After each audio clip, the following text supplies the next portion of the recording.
Oke, kita lanjutkan kembali setelah pada video sebelumnya kita bahas tentang bagaimana cara-cara kita untuk menggali kebutuhan pelanggan dengan satu teknik namanya spin teknik.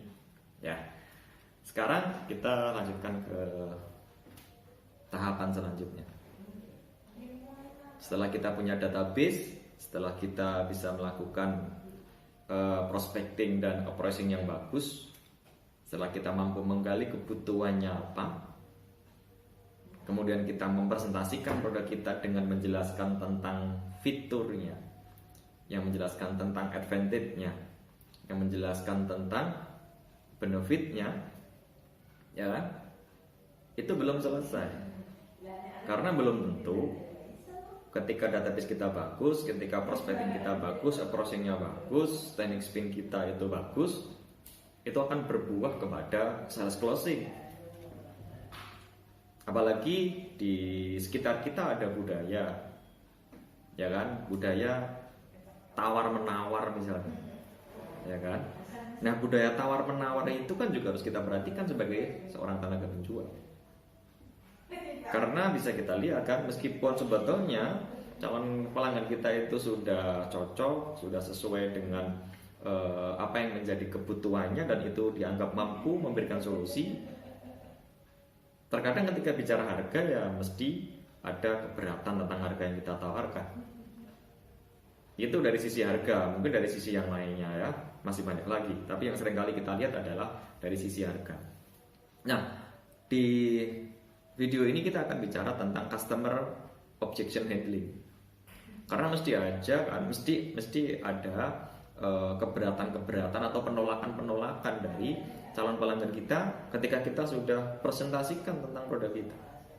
Setelah kita udah ceritakan tentang fitur, setelah kita ceritakan tentang keunggulan, setelah kita ceritakan tentang benefit. Meskipun harapan kita setelah itu mesti ada sales closing lah, setelah itu mesti ada penjualan. Tapi kan prakteknya tidak seperti itu, ya kan?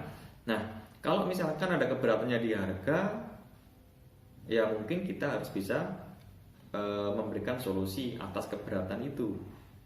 Kalau mungkin di bagaimana apa ya cara pengiriman atau mungkin yang lainnya, ya kita mesti harus bisa memberikan solusi tambahan selain dari produk kita itu, karena mesti ada di situ, ya kan?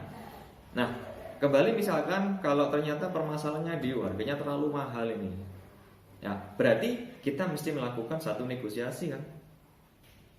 Sehingga jangan sampai nanti apa yang sudah kita lakukan dari tahapan awal ini, dari pre-selling proses, ya kan, itu akan terhambat, tidak jadi melakukan sales closing cuma karena di harga. Nanti kita harus pintar-pintar melakukan proses negosiasi harga di sini. Tapi ingat bahwa tujuan penjualan itu adalah untuk memberikan solusi, bukan bicara tentang menang dan bukan bicara tentang kalah. Jangan sampai merasa bangga ketika memang kita mampu menekan harga, kita mampu memberikan harga yang mahal. Itu tidak seperti itu. Karena sekali lagi kita memberikan solusi. Bahwa negosiasi yang bagus itu kan harapannya ada win-win solution. Kalau memang ternyata kita harus turunkan harga, itu boleh-boleh saja selama memang ada pertimbangan-pertimbangan yang lain, ya kan, yang mungkin akan menguntungkan kita. Pertimbangan itu ya, pertimbangan lain itu yang pertama mungkin oke lah harganya turun sedikit, tetapi ada satu syaratnya misalkan pembeliannya dengan kuantiti yang banyak. Oke lah harganya turun tidak apa-apa, tetapi ya kan, selain beli kuantiti banyak, melakukan pembeliannya dalam waktu yang pendek ini misalkan, hari ini, minggu ini misalkan. Atau nggak apa-apa harganya kita turunkan sedikit, tapi ya kan akan melakukan repeat buying atau pembelian ulang dalam waktu yang pendek. Nah, berarti kan dari situ kita mesti juga memberikan solusi atas keberatan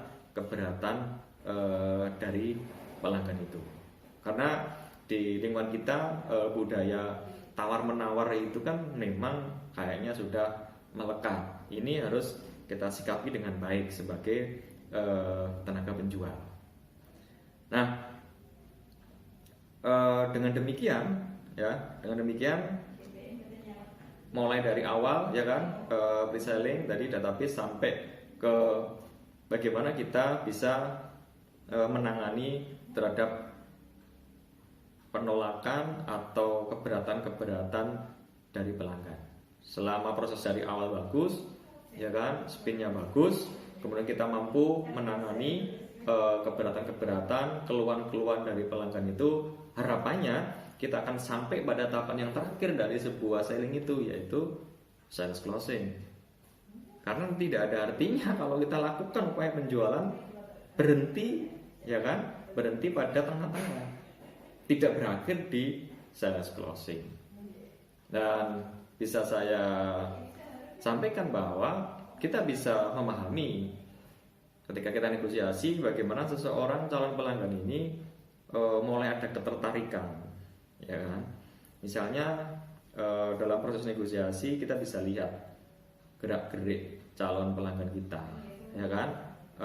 Atau kita bisa lihat posisi tubuhnya, atau kita bisa lihat namanya gestur tubuhnya misalkan. Ketika memang mulai tertarik, mulai bertanya-tanya tentang produk kita, ya kan, berarti sudah mulai ada kecocokan di situ. Tapi kalau dalam tahapan itu, dalam negosiasi itu sudah mulai lihat-lihat jam misalkan, wah ini berarti kita mesti perlu lakukan evaluasi, salah kita di mana, ya kan? Mungkin karena dia akan melakukan penolakan. Nah, atau mungkin ketika gerakan tubuhnya ini mulai mencondongkan, ya mulai bertanya-tanya tadi, oh berarti ini mulai ada ketertarikan dan sebagainya. Jadi setelah selesai semua tahapan, ya kan, setelah kita melakukan penanganan terhadap keluhan, setelah kita bisa melakukan negosiasi yang bagus dengan calon pelanggan kita, pastikan bahwa tenaga penjual itu mampu melakukan penutupan penjualan.